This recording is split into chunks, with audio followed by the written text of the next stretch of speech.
Hey guys, John V here from Phone Arena. You're watching our in-depth video review of the Samsung Galaxy Tab 2 10.1, the successor to the Galaxy Tab 10.1 from last year. It's priced $50 less at $450 for the 16GB base version. And this guy has some similar specs to its predecessor, but Samsung's going towards the affordability route with this one, as opposed to some sort of high-spec one. So as we know by now, Samsung doesn't like to be upstaged by the competition. They made it known last year when they redesigned the Galaxy Tab 10.1 to be thinner than the iPad 2.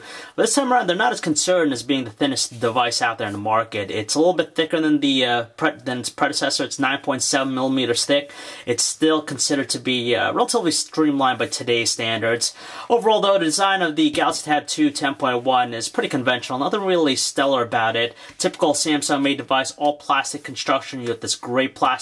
Pretty sturdy with its overall build quality, so we're pretty happy with that. But aside from that, it's pretty much a typical looking tablet. So there's no change in size with its display. It's still 10.1 inches WXGA, so that's 1280 by 800 pixels, which is actually the norm by now with most 10.1 inch tablets. And of course, it makes for some decent details. Every now and then you might see some pixelation, but when you're looking from far away, you hardly notice it. It's a PLS LCD panel, so you get some really natural looking colors, a good contrast ratio, also some acceptable viewing angles, so it's more than sufficient for this use. Just like before, we find a front-facing VGA camera right above the display. On both on the left and right edges of the tablet, you have the speakers. They're positioned a little bit higher than the sides, just so that it doesn't get away from holding the tablet. On the top edge, we find most of the ports. You have dedicated power button, the volume control key here, the raised good tactile feel, micro SD card slot hidden behind the plastic flap. You have a 3.5mm headset jack, and much like other Samsung tablets we've been seeing recently, it also comes with an IR blaster, which turns into a universal remote. And along the bottom edge, the only thing we find here is just the dock connection port, the proprietary one for charging data connectivity, and you also have a microphone too. And finally in the rear, there's a 3.2 megapixel fixed focus camera, no autofocus, and there's no flash as well. The interface on the Samsung Galaxy Tab 2 10.1 should be very familiar. It doesn't really deviate that much from its predecessor, the latest version of TouchWiz running on top of Android 4.0 Ice Cream Sandwich. And you can tell that just because the apps and widgets are broken down to two separate areas here.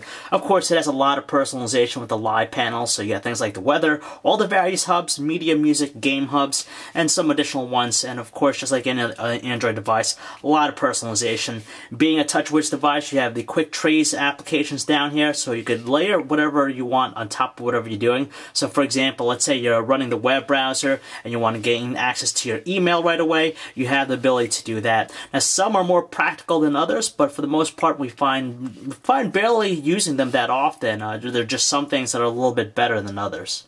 Rather than finding it using the same NVIDIA dual-core Tegra 2 processor found with its predecessor, the Samsung Galaxy Tab 2 10.1 relies on a 1GHz dual-core TI OMAP 4430 processor with only 1GB of RAM, and to tell you the truth, it is extremely sluggish and slow with its performance. You can tell here with the live wallpaper, it exhibits a lot of choppiness with what we're doing here, and overall, it's not the fastest thing out there on the market, and the benchmark results clearly show that too.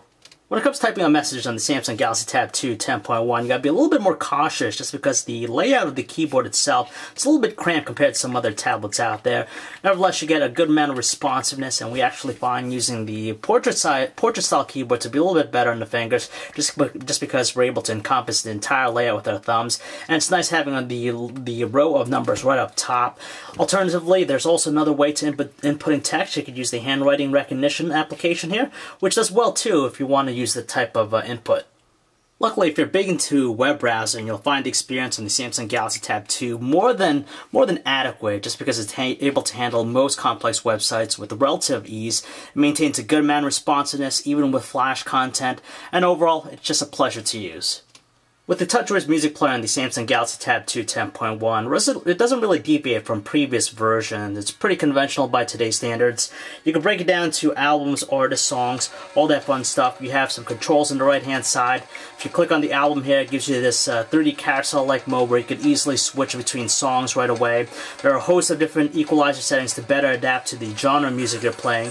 And as far as the audio quality, it's pretty good, strong, robust tones, and doesn't crackle at the loudest volume setting.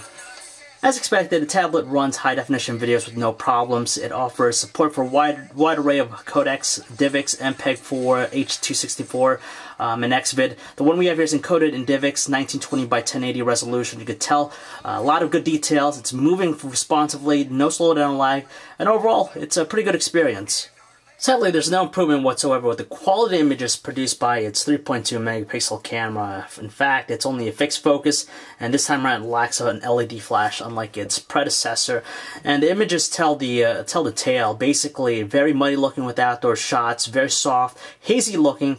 Indoors under low lighting, you could pretty much forget about it just because its quality is diminished tremendously by a lot of noise and also graininess.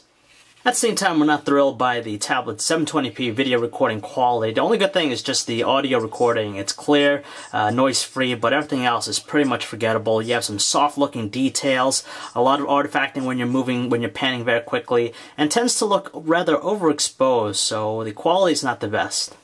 The model we're testing out here is Wi-Fi only, and as far as connectivity to a hotspot, it's average, not the strongest out there. We do notice a little bit of fluctuation every now and then, but we didn't have any drop connections within a fair amount of distance. Overseas, though, expected to have built-in wireless connectivity, so you have connection to cellular networks.